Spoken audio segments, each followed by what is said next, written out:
Владимир коммунистті. Кім коммунист де?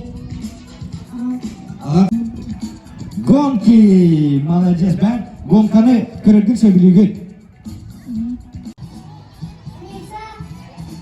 Neyse zenginler? Neyse, ne şekilde? Miye diyelim, miye hassaslar kadar.